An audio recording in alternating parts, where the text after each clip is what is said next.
por mais que tenha tempo que eu faço parte dessa igreja, hoje pela primeira vez eu tenho essa responsabilidade de ministrar a palavra, de trazer uma mensagem de esperança para o coração de cada um de vocês. Assim, os mais próximos, que estão mais próximos do meu convívio, sabem que para mim estar aqui é uma vitória. Várias e várias vezes eu falei para mim mesmo e para alguns que nunca iria pregar nessa igreja. Mas que bom que quem manda não sou eu, é Cristo, não é isso? E desde 2017 que eu me batizei aqui e que eu venho me negando a estar aqui. Venho fugindo, mas chega uma hora que a gente tem que virar homem, deixar de ser criança. E aqui estou eu. Não por vanglória, mas para honrar e glorificar o nome de Deus. Porque eu sei que aqui, para estar aqui, não pode estar de qualquer jeito. Aqui é solo sagrado. Aqui é um terreno sagrado. Então não se pode estar aqui de qualquer jeito. Mas aqui eu estou, mesmo com minhas falhas, com meus cheios de fraquezas, debilitado, ser humano que eu sou, mas aqui eu estou, para honrar e engrandecer o nome do nosso Deus. Amém? Queria convidar os irmãos a abrir suas Bíblias no livro de Lucas.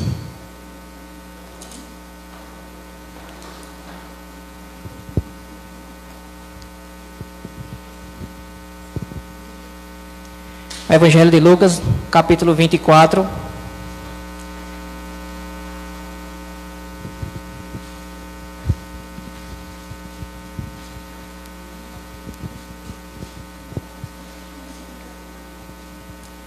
Esse capítulo de Lucas é um capítulo bem conhecido, creio eu que vocês já devem ter lido, pregado, estudado, meditado nesse capítulo.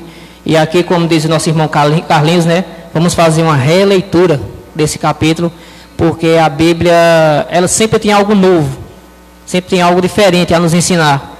E eu, quando eu estudei esse capítulo, esse capítulo de Lucas, eu encontrei algo realmente interessante.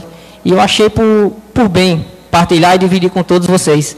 Então, o livro de Lucas, versículo 24, a partir do versículo 13, nós vamos fazer a leitura praticamente de todo o capítulo do livro de Lucas, capítulo 24, versículo 13. Mas antes de lermos a Bíblia, curvemos nosso fronte e falemos com nosso Deus mais uma vez. Nosso Deus e nosso Pai, a Tua palavra está aberta nesse momento, Senhor Deus. Queremos Te pedir, Senhor Deus, que pela unção do Teu Santo Espírito, pelo poder, Senhor Deus, da Tua palavra, o Senhor venha encher os nossos corações nessa manhã. Que não seja eu, meu Pai, que eu seja apenas uma caixinha de som, e que toda voz, que todo som que saia através de mim, Senhor Deus, possa vir do Teu santo trono. Assim, meu Deus, eu oro e Te agradeço, em o nome de Jesus. Amém. Eu vou ler aqui a partir do versículo 13 e vocês acompanham comigo na Bíblia de vocês. Na minha versão diz assim, o título diz, os discípulos a caminho de Emaús. Naquele mesmo dia, dois deles estavam a caminho para uma aldeia chamada Emaús, distante de Jerusalém 60 estádios. Iam conversando a respeito de todas as coisas sucedidas. Aconteceu que, enquanto conversavam e discutiam, o próprio Jesus se aproximou e ia com eles. Os seus olhos, porém, estavam como que impedidos de o reconhecer. Então lhes perguntou Jesus, que é isso que vos preocupa? E de que ides tratando à medida que caminhais? E eles pararam entristecidos. Um, porém, chamado Cleopas, respondeu dizendo, és o único porventura que, tendo estado em Jerusalém, ignoras as ocorrências destes últimos dias? E ele lhe perguntou, quais? E explicaram, o que aconteceu a Jesus, o Nazareno, que era varão profeta, poderoso em obras e palavras, diante de Deus e de todo o povo. E como os principais sacerdotes e as nossas autoridades o entregaram para ser condenado à morte e o crucificaram. Ora, nós esperávamos que fosse ele quem havia de redimir Israel. Mas depois de tudo isso, e já é o terceiro dia desde que tais coisas sucederam.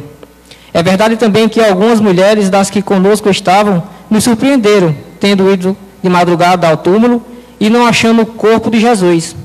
Voltaram dizendo terem tido uma visão de anjos, os quais afirmaram que ele vive.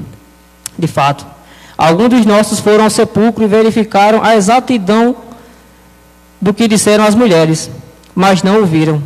Então lhes disse Jesus: ó nécios e tardos de coração, para crer tudo o que os profetas disseram. Porventura não convinha que o Cristo padecesse e entrasse em sua glória? E começando por Moisés, discorrendo por todos os profetas, expunham-lhes o que a seu respeito constava em todas as Escrituras. Quando se aproximavam da aldeia, para onde iam, fez ele menção de passar adiante. Mas eles o constrangeram, dizendo: fica conosco, porque é tarde, e o dia já declina. E entrou para ficar com eles. E aconteceu que, quando estavam à mesa, tomando ele o pão, abençoou, e tendo partido lhes deu. Então se lhe abriram os olhos, e o conheceram, mas ele desapareceu da presença deles. E disseram um ao outro: porventura não ardia o nosso coração quando ele pelo caminho nos falava, quando nos expunha as Escrituras? E na mesma hora, levantando-se, voltaram para Jerusalém, onde acharam reunidos os 11 e outros com eles, os quais diziam: o Senhor ressuscitou e já apareceu a Simão. Então os dois contaram o que lhe acontecera no caminho e como foram por eles conhecidos no partir do pão. Amém? Há algumas histórias na Bíblia que você lê e de imediato você consegue compreender. Só que essa história em particular sempre me deixou um pulguinho atrás da orelha. Eu sempre fiquei cabreiro com essa história. Porque aqui nos diz que Jesus andou com eles, foi com eles até a aldeia para onde ele ia, a aldeia de Emaús. E eu me perguntava, como é que eles caminharam com Jesus todo esse tempo e não conseguiram reconhecer Jesus? E isso me atormentava. Como que eles podem ter caminhado com Jesus tanto tempo e não o ter reconhecido? Será que Jesus ressuscitou com outro corpo? Será que Jesus ressuscitou com outra fisionomia? E aí eu fui à Bíblia para tentar entender isso. E aí eu comecei a entender mais a partir de um versículo. Eu queria que vocês lessem rapidinho. João. Eu queria que vocês fossem para João. João capítulo 20, versículos 16 e 17. Para a gente começar a entender o porquê desses discípulos não terem reconhecido Jesus no caminho.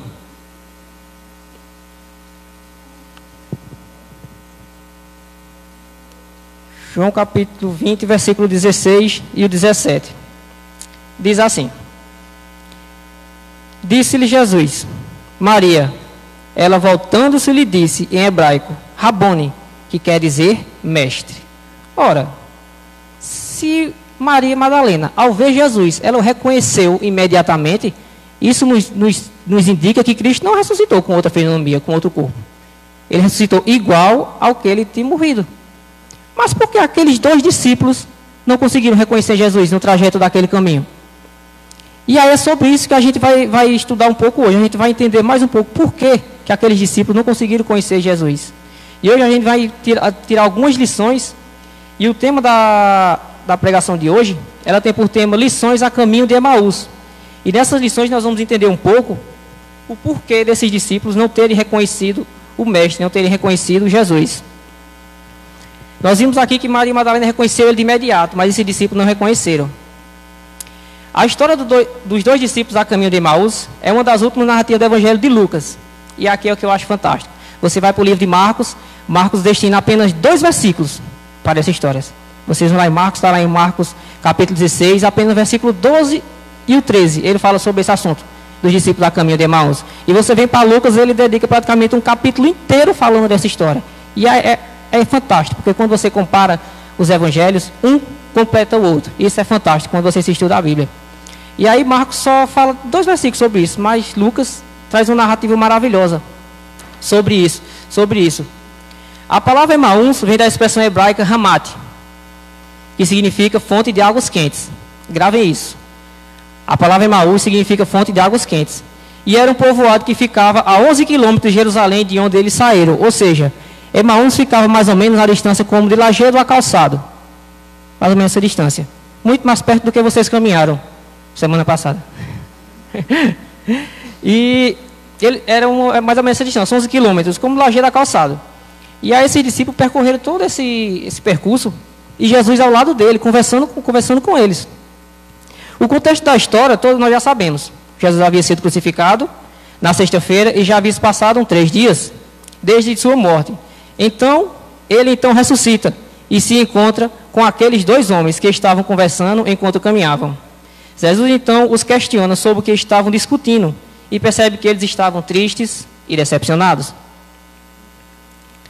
Ao analisar o texto de forma detalhada, encontramos pelo menos 5 razões pela decepção e a tristeza desses homens. E são sobre essas 5 razões que nós vamos meditar nesta manhã, pelo qual motivo esses homens não conseguiram reconhecer Jesus de imediato.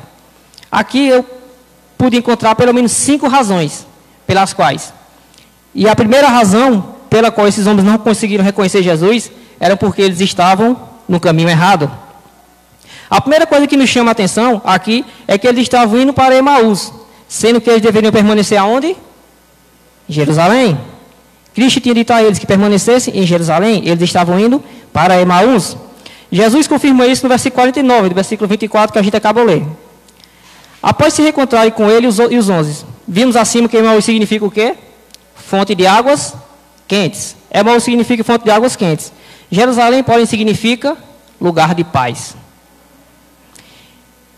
Sabe o que isso significa, meus irmãos? Eles estavam trocando Jesus, que é a verdadeira fonte de água viva, por outra fonte. Eles estavam saindo do lugar de paz, porque não creram na promessa de que Jesus ressuscitaria. Eles abandonaram o lugar que Cristo pediu para eles esperarem a promessa. Jesus pediu, fiquem aqui, até que desça sobre vós o Espírito Santo. Só que eles não quiseram esperar. Eles não tiveram paciência. Isso acontece com nós muitas vezes. Quantas vezes nós não temos paciência de esperar as promessas de Jesus, as bênçãos de Jesus em nossas vidas? E acabamos enfiando nossas mãos pelos pés e depois vamos a Deus. Meu Deus, por quê? Porque não sabemos esperar a promessa de Deus no lugar certo, onde Deus pediu que nós esperássemos. Nós muitas vezes agimos dessa mesma forma. Estamos tão próximos do caminho certo, mas não estamos no caminho certo. Tão pertinho nós estamos do caminho certo, mas não estamos no caminho certo. Abandonamos o lugar onde deveríamos aguardar o cumprimento da promessa e trilhamos outros caminhos, simplesmente porque não cremos. Simplesmente por isso. Porque nós não cremos na promessa de Deus, abandonamos o lugar da promessa e não recebemos a promessa que Deus disse que nos daria. Porque com o homem é assim. O que diz lá em Provérbios 14, 12? Há caminhos que ao homem parece direito, mas ao cabo dá em caminhos de quê? De morte. Sabe? Às vezes o caminho que Jesus nos mostra, ele é tão fácil. Às vezes ele é tão simples, mas eu e você complicamos tudo. A gente procura complicar tudo o caminho que Jesus nos ensina, nos mostra. Eu não sei qual o caminho que vocês trilharam para estar aqui, mas eu sei que fácil não foi. Muitos de vocês tiveram que abandonar esposos, esposas, tiveram que brigar com mães, com pais, tiveram que sair de um ciclo de amizade que há anos vocês conviviam. Eu sei que não foi fácil para você estar aqui. Eu não sei qual caminho você trilhou até chegar aqui, mas de uma coisa eu tenho certeza: se você está aqui, porque Deus tem promessas na sua vida. Deus tem promessas na minha vida. Eu tive todos os motivos do mundo para não estar aqui. Eu tive todas as oportunidades que você pode imaginar para não estar aqui, para seguir outros caminhos, para trilhar outras estradas. Todas as oportunidades eu tive, e é com dor no coração que eu digo que uma boa parte dos meus amigos que conviveram comigo durante a minha adolescência, é com pesar no coração que eu digo que a maioria deles estão presos ou mortos. Mas eu estou aqui. Louvado seja Deus por isso, porque Deus tem um propósito na minha vida. Do mesmo jeito que Deus tem um propósito na sua vida, que Deus tem um propósito na vida deles. Só que a diferença é ouvir a voz de Deus. Isso faz toda a diferença. Quando nós conseguimos ouvir a voz de Deus, você pode estar no caminho mais errado que você tiver. Você volta correndo para Jerusalém. Pode ter certeza disso. E aí nós muitas vezes procuramos o caminho mais difícil, procuramos a resposta mais difícil quando Deus nos apresenta a resposta tão fácil. E eu lembro que certa vez, nesse meu trabalho, eu já passei por várias situações, e eu lembro que certa vez eu vinha passando ali no Planalto, a um ponto lá de mototáxi, e tinham 2 mulheres lá no ponto, mas só tinha um menino lá. Um colega meu conheceu ele, é mototáxi também. E ele chamou: Saulo, estás com alguma viagem? Eu digo: todo não. Ele disse: vamos ali levar essas mulheres comigo? Vamos. Aí ele disse: agora elas querem ir para um lugar, mas elas não sabem onde é que elas vão. e nem eu sei onde é. Tu não sabe onde é, não? E eu perguntei, senhora, para onde é que vocês querem ir? Ela disse, eu quero ir para... Eu esqueci o nome. Fulana Rezadeira. Uma mulher rezadeira. Eu disse, eu não sei onde é, não. Ela disse, mas eu acho que eu sei mais ou menos onde é. Ela disse, é onde? Ela disse, é aqui pertinho. Vá descendo por aqui, é aqui pertinho. E aí a gente pegou, colocou ela na moto, estava a mãe com sua filha e ela tinha uma bebezinha de colo. E aí descemos. E tome andar, e passa da entrada do que vai para Birajuba, e tome andar. E eu digo, meu Deus do céu, ela disse que era bem ali. E toma a gente andar atrás da casa dessa rezadeira. E quando faltando 7 quilômetros para chegar em Cachoeirinha, 7 quilômetros para chegar em Cachoeirinha, ela disse, entra aqui. Eu passei direto, fiz a volta, a gente entrou, andamos mais acho que 2 quilômetros de estrada de terra e chegamos lá nesse lugar, nessa rezadeira. Chegamos lá, tinha várias pessoas, um carro com placa de São Paulo, tinha 2 mototáxis de Jupi, que já estavam lá com outras 2 senhoras de Jupi também, e depois chegou mais outra moto, uma mulher daqui de Lajedo. E estavam todos eles lá nessa rezadeira. E aí a gente ficou lá cerca de 1h30 esperando chegar a vez daquela mulher, para ela ser atendida. E aí ela saiu do lado de dentro e disse, se Deus quiser, essa mulher vai rezar na minha filha, e minha filha vai arrumar um homem bom. Eu parei, pensei, eu comecei a analisar. Eu digo, meu Deus, olha o esforço que o ser humano faz para conseguir coisas que quando ouvimos a voz de Deus é simples. Não é simples. Mas olha o esforço, olha o trabalho que o ser humano se dá para fazer tamanhas coisas. Pelo que eu entendi, elas foram lá para aquela mulher rezar nela, para que ou o pai daquela criança voltasse para a menina, ou que ela arrumasse outro. E aí eu não sei quanto foi a consulta, a reza dela lá, porque eu não perguntei. E aí a gente veio embora, trouxemos elas. E elas vão ficar onde? A gente vai ficar no ponto de carro de São Bento, que nós somos de São Bento. Eu digo, meu Deus. A palavra do Senhor nos diz que quando buscarmos a Deus em oração, com sinceridade, tudo que pedimos, Ele faz o quê? Ele nos dá. Quando acreditamos que Ele vai nos dar, quando pedimos com fé, crendo, Ele nos dá. Então uma coisa que pode parecer simples para alguns, mas para outros não. Você clamar a Deus, esperar o tempo de Deus, dobrar os joelhos e orar a Ele, Deus iria responder ou não? No tempo de Deus iria responder. Mas olha o trabalho que essas mulheres tiveram. São Bento a Lajedo, Lajedo mototáxi para perto de Cachoeirinha, para depois voltar tudo isso por conta de uma rezadeira. Não estou criticando a fé de ninguém, respeito a fé de cada um. Não estou criticando. O que eu quero chegar aqui é o que o ser humano procura fazer quando é tudo tão simples, mas o ser humano procura complicar tudo. Olha a complicação que foi dessas mulheres. E aí eu tirei essa reflexão de, meu Deus, às vezes o caminho que o Senhor nos mostra é tão simples, mas nós tornamos ele tão longe, erramos o percurso, caminhamos alguns quilômetros a mais, mas ainda é bom que Deus está conosco durante esse percurso. Ele andou com esses homens durante 11 quilômetros. E pode ter certeza, Ele vai andar com você, não só 11, mas 30, 50, 100 quilômetros. O tanto que for, Ele vai andar com você. Até que você receba a promessa que Ele disse que daria. Amém? Então, o primeiro motivo porque esses homens não reconheceram Jesus, não podemos encontrar, porque eles estavam no caminho errado. Segundo motivo, eles não conheciam a Jesus. Eles andaram com Jesus por pelo menos 3 anos. Viram Ele ressuscitar mortos, dar vista a cegos, fazer paralíticos andar, perdoar pecados e realizar todo tipo de sinal e maravilha. Viram Ele pregar sermões maravilhosos, mas não conheceram Jesus. E sabem por quê? Eles ainda não tinham tido uma experiência verdadeira com Jesus. A incredulidade impediu que eles o reconhecessem. Estavam tristes. Eles viam Jesus como profeta, mas não como Messias. E esse é um risco que eu e você corremos, de não conhecermos a Jesus.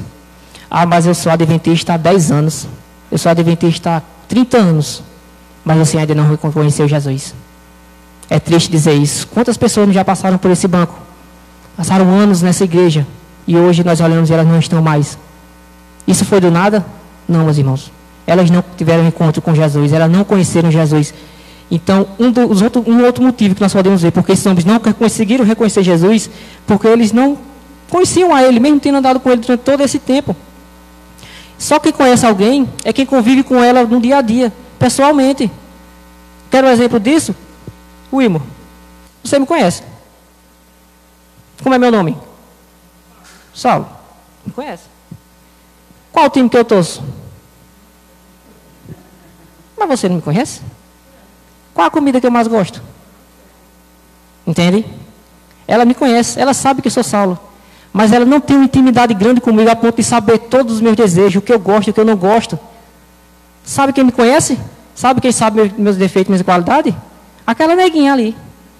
Ela sabe quem é Saulo. Porque ela dorme comigo, ela acorda comigo. Ela sabe quem eu sou. Podem perguntar para ela. Aliás, não pergunto não, porque eu tenho medo dela ser sincera. Não pergunto não. Mas ela me conhece porque ela tem intimidade comigo. E era essa intimidade que esses discípulos não tinham com Jesus. Eles não o conheciam, mesmo 3 anos andando com ele, vendo ele fazer todo tipo de milagre. Eles não conseguiam reconhecer Jesus por tudo que ele fez. Muitos se encontram exatamente nessa situação. Conhecem Jesus apenas de ouvir, ou de ouvir falar, ou até já presenciaram ele realizar curas e sinais na vida de outros, mas não tiveram experiência pessoal com Jesus. Ainda estão incrédulos, estão tristes, ainda não veem Jesus como realmente é, como Senhor e Salvador, ou seja, ainda não o conhecem. E é muito triste, irmão. Vemos, irmãos, que pessoas que anos professam ser cristão, mas ainda não conhecerem Jesus. Isso dói. Que isso sirva para cada um de nós. Então, além de estarem no caminho errado, os aqueles discípulos, eles não conheciam a Jesus. Terceira razão pelo motivo daqueles homens não terem conhecido Jesus. Eles não se conheciam. Além deles não conhecerem a Cristo, eles também não se conheciam. Ao responder o questionamento de Jesus sobre o que estavam conversando, eles demonstraram que além de não o conhecerem, também não se conheciam. Disseram que os chefes, os sacerdotes das autoridades, o crucificaram. Ainda não tinham entendido que Jesus morreu pelo pecado deles e de toda a humanidade. Eles ainda não se conheciam. Eles não tinham identidade. E eu lembro que uma vez Lourdinha pregou aqui e ela disse que a nossa identidade tem que ser servos do Senhor. Nós temos que ser servos do Senhor. Essa tem que ser a nossa identidade, servos do Senhor. E aqueles homens, eles não sabiam qual a identidade deles. Eles não se conheciam. Andaram com Jesus, mas não conheciam Jesus. E aí João Calvino certa vez disse: a nossa dignidade está no reconhecimento de nossa indignidade. Eu vou ler mais uma vez. Nossa dignidade está no reconhecimento de nossa indignidade. A partir do momento que eu reconheço que eu sou indigno de todas as bênçãos, de todas as obras que Deus faz em minha vida, a partir do momento que eu não sou digno de ter nada do que eu tenho, quando eu reconheço que tudo vem da mão de Deus e tudo é dele, aí sim eu me torno digno diante de Deus. Mas enquanto eu me achar autossuficiente, eu posso, eu consigo, eu quero, eu me torno indigno diante de Deus. Então eu sou só digno diante de Deus quando eu reconheço que nada tenho, nada sou e tudo veio da mão do Pai Eterno. Muitas vezes nosso maior erro é não conhecer realmente como nós somos. Nós somos pecadores, falhos e não temos nenhum mérito em nós mesmos. E aí essa frase é dura, ela é forte, mas ela é necessária ser colocada. A única coisa que nós merecemos é o inferno. Aí você pode dizer: mas irmão, que conversa é essa? A única coisa que nós merecemos é o inferno? Sim. Pelos nossos atos, pelas nossas ações. A única coisa que nós, como seres humanos, merecemos é o inferno. E sabe por quê? Quem crucificou Jesus? Nós. Quem gritou solte Barrabás e crucificou Jesus? Fomos nós. Não nós aqui, mas nossos antepassados, a raça humana, nossos pais do passado. Então fomos nós que crucificamos Jesus. Fomos nós que gritamos solta Barrabás. Então a única coisa que eu e você merecemos, nós não merecemos nada de bom, como nosso irmão Dudu sempre diz. Nós somos um pedaço de carne podre. A única coisa que nós merecemos é o inferno. Mas eu louvo a Deus, porque a misericórdia dele é eterna. Eu louvo a Deus porque a misericórdia dele é infinita. E ele não leva em conta o tempo da ignorância. E se hoje nós estamos aqui, porque ele tem um propósito na minha vida e na vida de vocês. Amém? Quarta razão porque aqueles discípulos não conseguiram reconhecer Jesus. Eles estavam decepcionados. E olha, eu vou dizer a vocês, viu? A decepção, quando ela não mata, ela aleja. A decepção, ela é triste. Aqueles dois homens depositaram suas esperanças em algo que Jesus não veio fazer. Em algo que Jesus não tinha prometido. Achavam que ele iria libertar a nação judaica da sujeição romana. Ou seja, eles achavam que Jesus ia ser o rei. Ele ia destronar o reinado de Roma. E iria imperar ali e tudo iria ser só 1000 maravilhas. Só que não foi isso que Jesus prometeu. Jesus tinha algo profundamente maior e melhor para eles: o perdão dos pecados e a vida eterna. Olha qual era a função de Jesus. Jesus não veio para governar, não veio para tomar aquele governo, ser o rei daquela época. Jesus tinha algo maior. Jesus tinha em mente o perdão dos pecados e a vida eterna deles e a nossa. Mas eles estavam com os olhos voltados para algo passageiro e efêmero.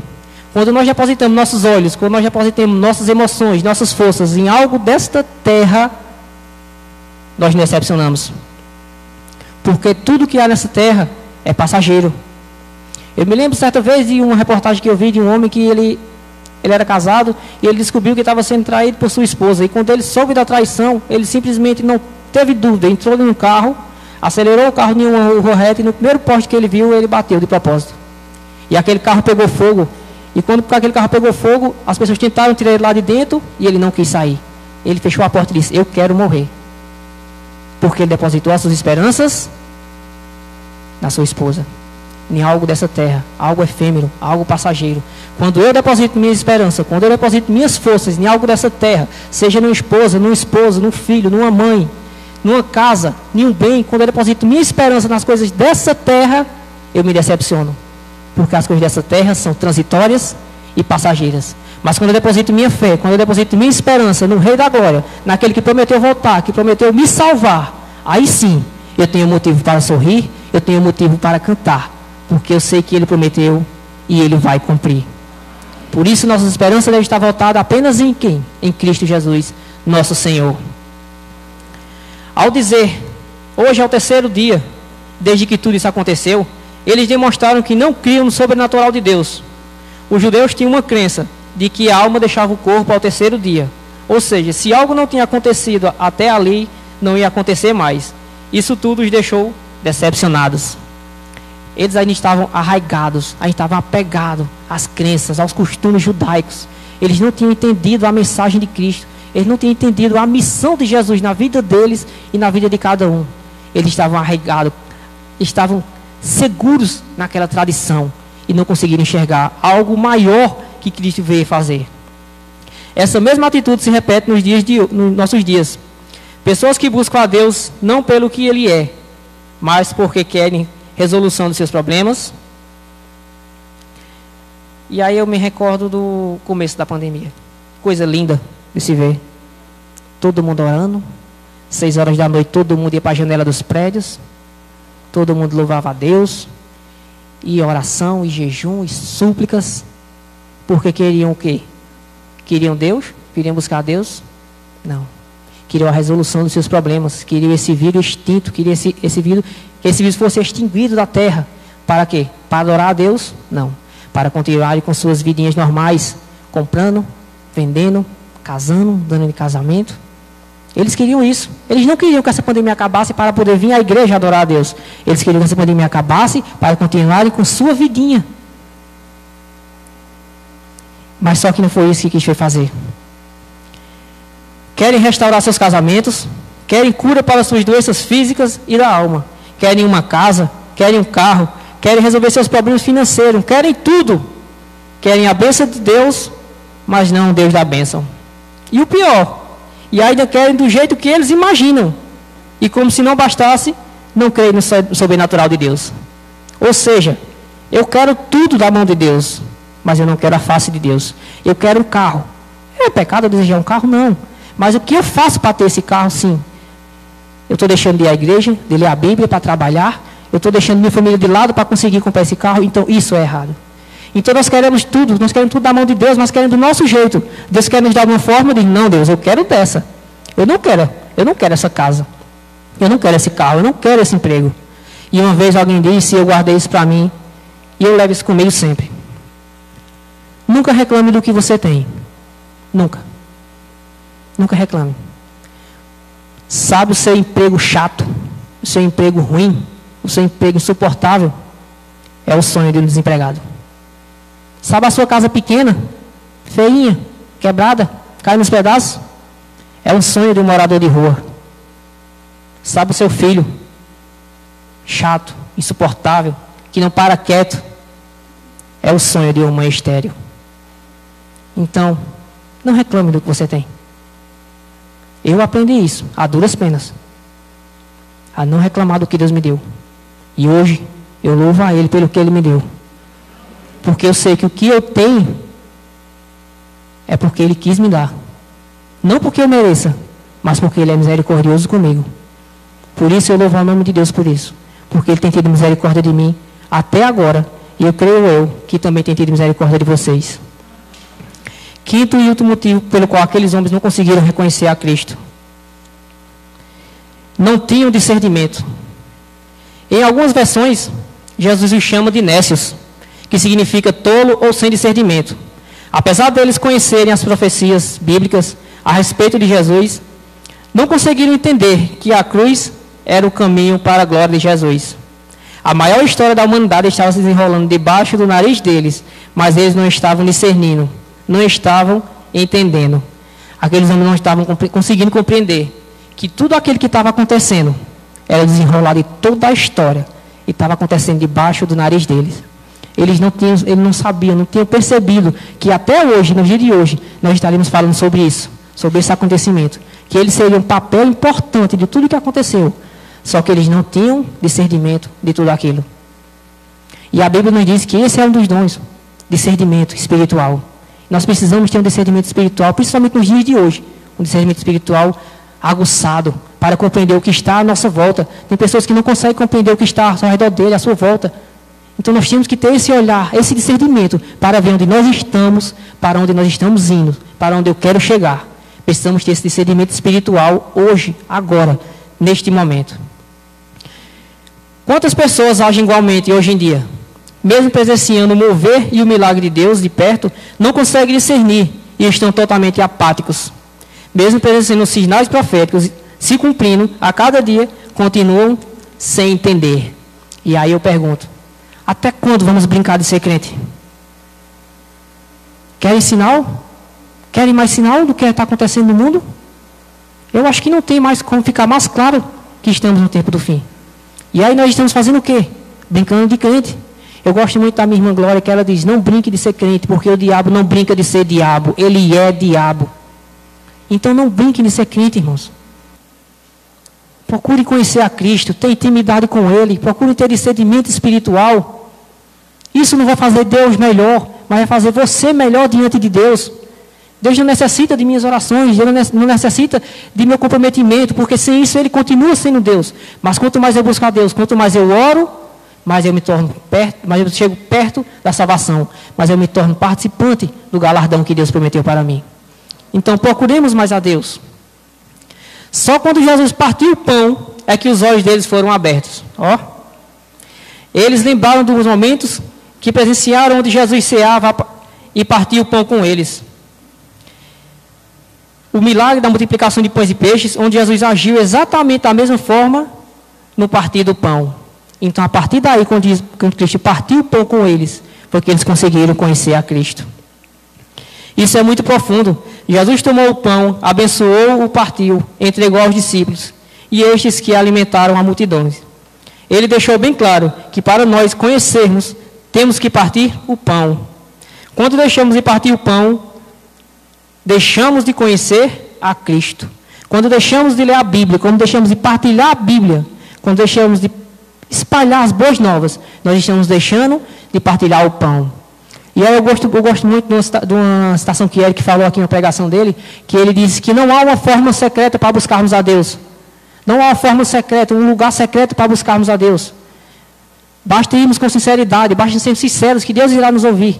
Não existe uma fórmula secreta. E aí quando eu vou a Deus com sinceridade, quando eu vou a Deus com súplicas, eu costumo sempre mandar um videozinho todas pelas manhãs para algumas pessoas. E ao mandar aquele vídeo, eu peço a Deus em oração, Deus, que através desse vídeo, através desse pequeno vídeo, o Senhor possa alcançar essa pessoa. Que através desse vídeo, o Senhor possa trazer paz para o coração dessa pessoa. E eu venho vendo resultados maravilhosos. Eu encontro pessoas na rua, e elas dizem, Saulo, aquele vídeo que tu mandaste salvou o meu dia. Saulo, aquele vídeo que tu mandaste foi fantástico. Eu tirei uma lição grande para mim. E ontem eu conversava com alguém pelo WhatsApp, após mandar esse vídeo, e ela me disse, Saulo, eu nem sei mais quem eu sou. Eu nem sei mais se eu posso ser salva. Eu nem sei mais como fazer. Eu estou doente por dentro e por fora. E eu lamentei muito. E eu disse àquela pessoa: olha, o mesmo sentimento que você tem, eu também tenho. Eu me sinto indigno, eu me sinto pecador, eu não me sinto merecedor de tudo que Deus tem feito por mim. Mas sabe qual é a diferença entre mim e você? Eu não desisti. Não desista também. Continue perseverando. Continue buscando a Deus, continue indo para a igreja. Continue buscando os caminhos do Senhor. E ela me disse: eu vou fazer isso, porque eu não tenho mais forças. Então, muitas vezes, não é um estudo bíblico, não é uma pregação eloquente, cheia de palavras bonitas. Às vezes, um simples vídeo, 2 minutos, você acaba mudando o dia de uma pessoa. Façamos a nossa parte. Como Cristo fez aqui. No partir do pão, eles conheceram Cristo. Conseguiram reconhecer. Partilhem o pão também. Espalhem a palavra, o Evangelho de Deus. E tenho certeza que lá no céu, nós teremos muitas surpresas. Outra coisa que chama a atenção nessa história é que esses 2 homens só tiveram a oportunidade de mudar de rota e conhecer a Jesus porque tiveram 3 atitudes. E a primeira atitude desses homens foi convidar Jesus para entrar na casa deles. Se eles não tivessem convidado Jesus, Jesus ia passando direto. Eles disseram: Senhor, fica conosco, passa a noite conosco. Se eles não tivessem convidado Jesus para entrar, eles não tinham feito parte dessa promessa. E aí eu pergunto nessa manhã: está você convidando Jesus para entrar em sua casa? Está você convidando Jesus para fazer parte de sua família? Está você convidando Jesus para ser o Senhor de sua vida, de sua casa, de seus filhos, de suas finanças? Pense nisso. Segunda atitude que mudou o olhar daqueles homens: deixaram ele assumir a posição de anfitrião e celebrar a ceia. Está você deixando Jesus tomar o lugar de anfitrião em sua vida? Ou você está tomando as decisões por você mesmo? Eu vou fazer isso e pronto. Ou você está deixando suas decisões na mão de Jesus? Ou quando você toma suas decisões por você mesmo, lá na frente você se decepciona, quebra a cara e vem com choro. Mas Senhor, por quê? E ainda bem que Jesus não é rancoroso. Já imagina se ele fosse? Ainda bem que ele não é, ele é misericordioso. Terceira atitude daqueles homens: eles voltaram correndo para Jerusalém. Ei, você, está pensando em sair da igreja? Está pensando em não vir mais? Você que está nos assistindo, quer ficar em casa assistindo? Olha o que esses homens fizeram. Eles voltaram correndo para Jerusalém. Eles voltaram correndo porque eles sabiam que lá é que eles iam receber a promessa. E eu vou dizer uma coisa a vocês: não há lugar no mundo que eu me sinta melhor do que aqui. O ar daqui é especial. O que se vive aqui é especial. O que se ouve aqui é especial. Então, se há um lugar melhor para você estar nessa pandemia ou em qualquer momento da sua vida, é aqui. É nessa igreja. E aí, para a gente se encaminhar para o fim, para terminarmos, pegando o gancho no que eu estou dizendo, eu queria que vocês abrissem a Bíblia aí em Ageu, profeta Ageu, para concluirmos nossa mensagem desta manhã. Ageu, capítulo 2, do versículo 7 ao 9.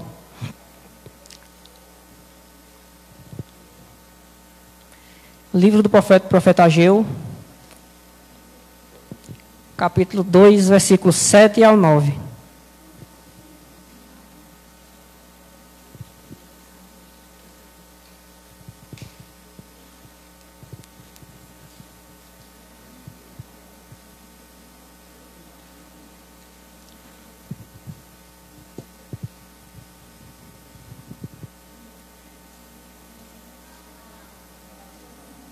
Ageu, capítulo 2, versículos 7 ao 9, nos diz assim. Esperar todos acharem. Isso é difícil. Você vai voltando de Mateus aí. Antes de Zacarias, você vai encontrar o livro do profeta Ageu.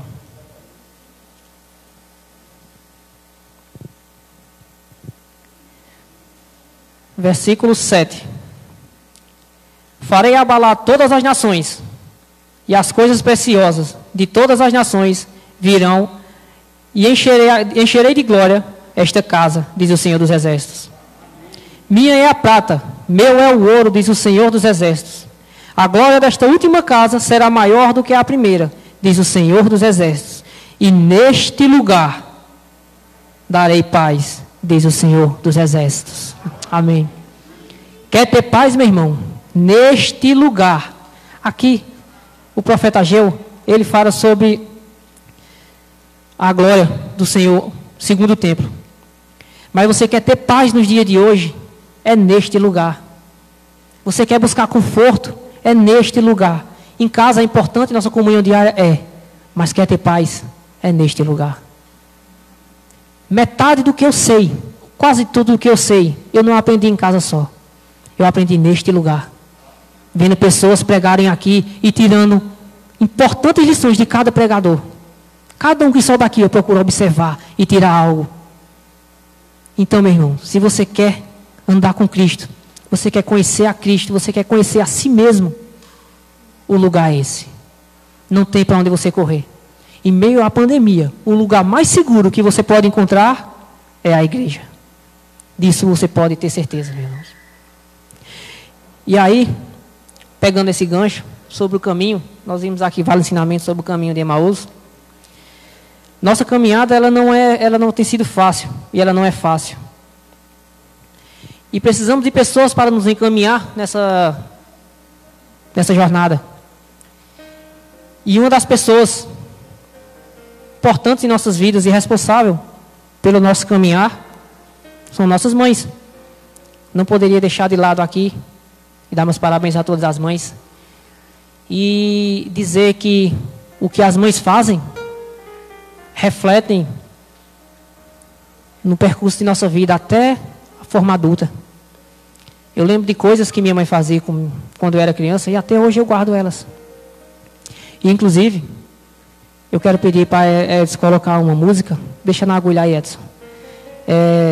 Que quando eu era criança, eu lembrava, eu morava no sítio, e aos domingos de manhã,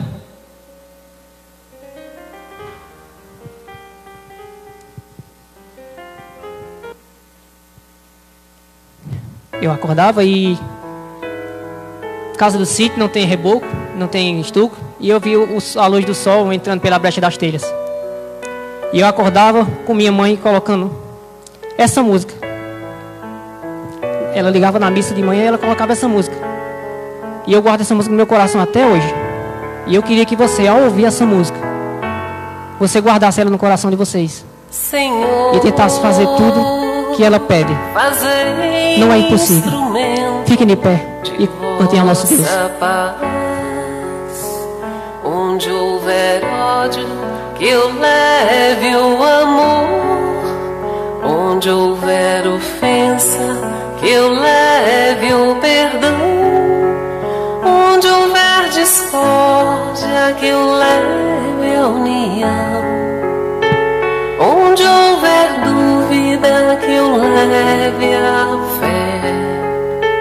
Onde houver erro, que eu leve a verdade. Onde houver desespero, que eu leve a esperança. Onde houver tristeza, que eu leve a alegria. Onde houver trevas, que eu leve a luz. Ó Mestre, fazei que eu procure mais consolar que ser consolado, compreender que ser compreendido, amar que ser amado, pois é dando que se recebe, é perdoando que se é perdoado, e é morrendo que se vive para a vida eterna.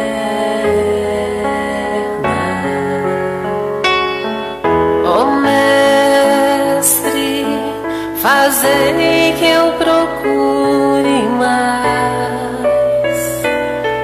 consolar que ser consolado, compreender que ser compreendido,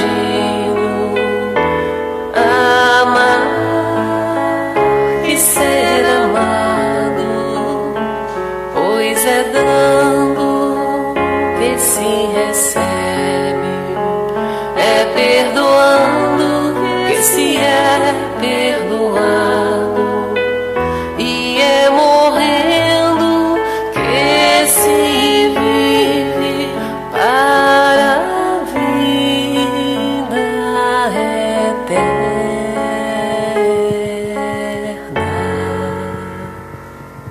Amém. Quer fazer tudo isso? Quer você tentar fazer tudo isso? Você pode dizer, é difícil.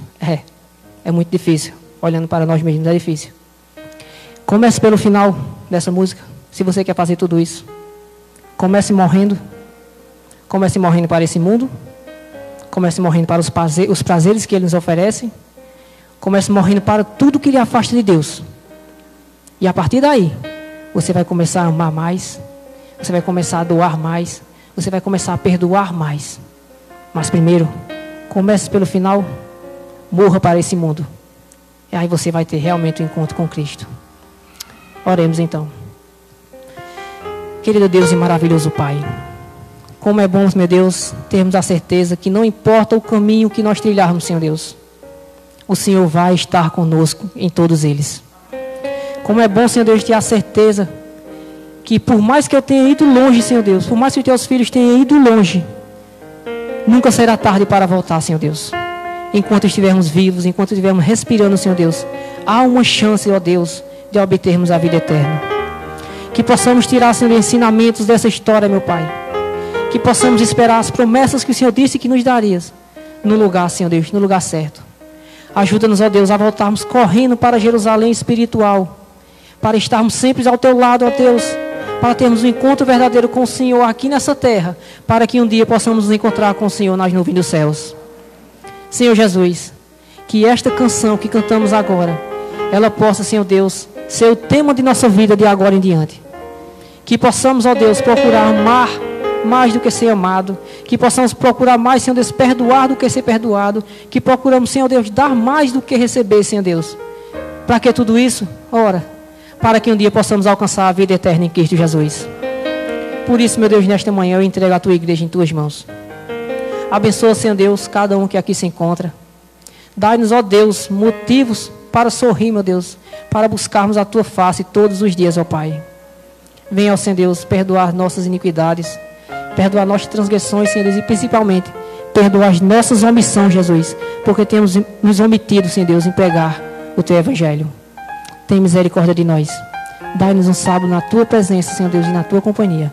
É o que nós te pedimos. Em o nome de Jesus. Amém.